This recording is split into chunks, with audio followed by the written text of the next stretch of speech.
Bonjour, chapitre P8, cinématique newtonienne. L'extrait du BO. Alors la cinématique est l'étude du mouvement indépendamment des forces qui lui ont donné naissance. Pour décrire le mouvement d'un point à tout instant, il faut connaître sa position, sa vitesse et son accélération par rapport à un objet de référence que l'on appelle référentiel.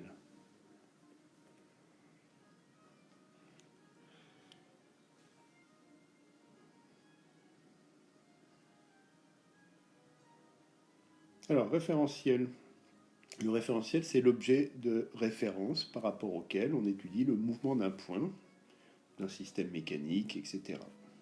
Qu'on appelle solide, immobile, insolide, c'est équivalent.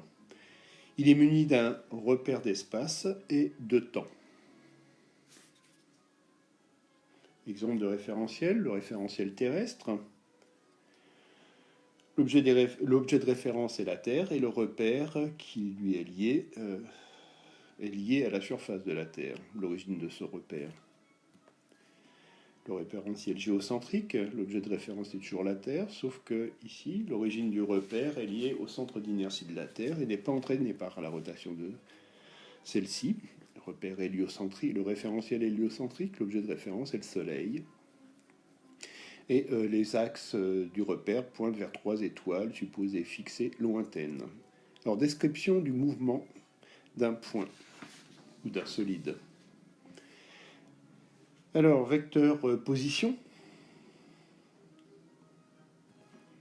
Donc on a un système d'axes dans les 3 directions de l'espace.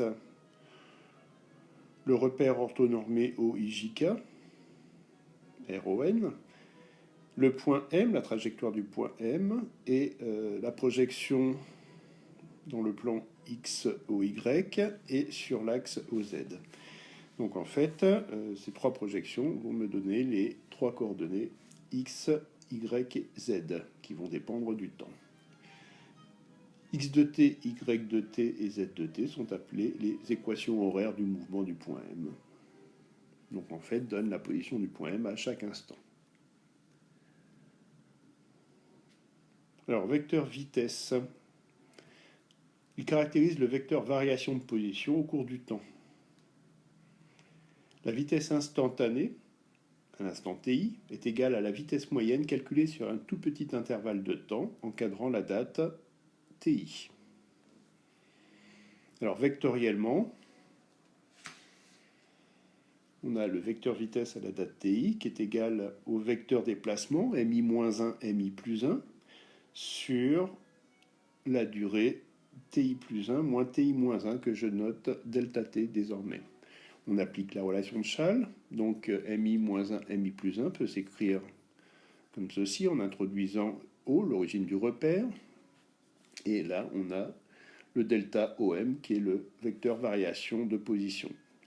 Maintenant, quand delta t tend vers 0, c'est-à-dire que devient très très petit, alors le vecteur vitesse à la date ti tend vers la dérivée du vecteur position par rapport au temps. Donc limite de delta OM à la date ti sur delta t, lorsque delta t tend vers 0, est égale à la dérivée du vecteur position à la date ti par rapport au temps. Alors à la date t, maintenant, on peut l'écrire. Vecteur vitesse à la date t du point M, c'est la dérivée de OM par rapport au temps. Alors, le vecteur vitesse s'écrit Vxi plus Vyj plus Vzk. Et donc les coordonnées du vecteur vitesse sont Vx égale dx sur dt, dérivée première par rapport au temps de la position x. Vy c'est dy sur dt et Vz c'est dz sur dt. Alors les caractéristiques du vecteur vitesse. Direction, celle de la tangente à la trajectoire à la date t considérée. Le sens, c'est celui du mouvement. Et la valeur, c'est racine de Vx carré plus Vy carré plus Vz carré. V est exprimé en mètres par seconde. Le vecteur accélération, que l'on note A, il caractérise le vecteur variation de vitesse au cours du temps. Donc, avec un raisonnement similaire, on a le vecteur accélération à la date ti, qui est égal, il manque ici, voilà, le vecteur variation de vitesse à la date ti sur delta t. Quand delta t tend vers 0, alors delta v sur delta t tend vers dv sur dt, c'est-à-dire la dérivée du vecteur vitesse à la date ti par rapport au temps. D'où le vecteur accélération à la date t qui est égal à la dérivée première de la vitesse par rapport au temps ou la dérivée seconde du vecteur position par rapport au temps. Le vecteur accélération s'écrit AXI plus AYJ plus AZK, avec AX qui est égal à dVx sur dt, mais qui est encore égal à d2x sur dt2, que l'on peut encore noter x2 point t pour plus de facilité. De même à y, y2 point, et à z, d2z sur dt2, et c'est z2 point de t.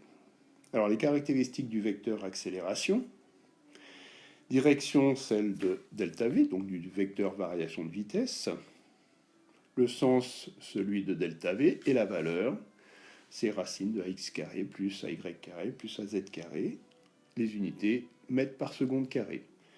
Alors pour déterminer graphiquement le vecteur accélération et la valeur de ce vecteur, eh bien, il faut construire le vecteur delta v à l'aide d'une règle et d'une équerre, et ensuite mesurer sa longueur pour avoir, via l'échelle, sa valeur.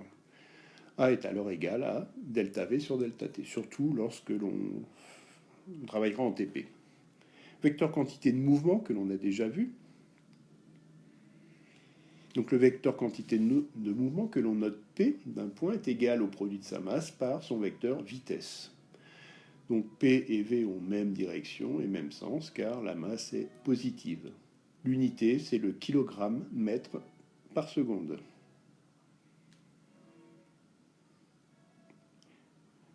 Les différents mouvements feront l'objet de la partie 2 de ce chapitre. Je vous remercie pour votre écoute.